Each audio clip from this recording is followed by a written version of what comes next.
அப்புறம் பார்த்தா கொஞ்சம் கொஞ்சமாக அப்படியே மாறி வட சென்னையில் நான் நடிக்க போகிறேன், என்னை வச்சு செய்கிறாங்க இவன் எல்லாரும். ஏன்னா அந்த ஷூட்டிங் முதல்ல ஆரம்பித்தாச்சு, நான் பாதியில் தான் போய் ஜாயின்ட் ஆனேன்.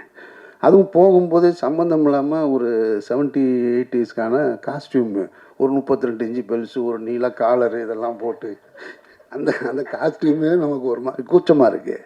அதோடு போய் உட்காந்தா, வாங்க வாங்க வந்து உட்காருங்க, வந்து நம்ம சங்கத்தில் சேருங்க.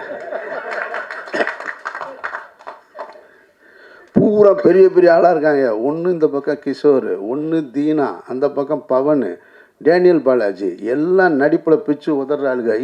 இவன் கனி வந்து எக்ஸ்பர்ட் ஆகிட்டான். வெற்றி சொல்கிறாப்புல, எங்க டயலாக்கெல்லாம் வாங்கி வச்சுக்கிறாப்புலங்க. முதல்ல மனப்பாடம் பண்ணிட்டு, மனப்பாடம் பண்ணி முடிச்சுட்டு அப்புறம் நம்மளை வந்து அண்ணே தம்மு போடுறீங்களா அப்படின்னு, டே இருறா டயலாக் பார்த்துக்கிறேன்டா, அதெல்லாம் அங்கே போய் பார்த்துக்கலாம். இவன் முதல்ல பார்த்துறான், அதெல்லாம் அங்கே போய் பார்த்துக்கலான்னு கரெக்டாக ஷார்ட்டுக்கு முன்னாடி வரைக்கும் எதையாவது ஒரு விக்கு ஒன்று வச்சுருப்போம். ஷார்ட் ரெடின்னு ஒன்று அவசரமாக அந்த விற்க மாட்டுவான். அது ஒழுங்காக கூட நிற்காது. அண்ணே விடுங்கண்ணே, அது பாருங்க டேக்கு முன்னாடி சரியாயிரும் பாருங்க.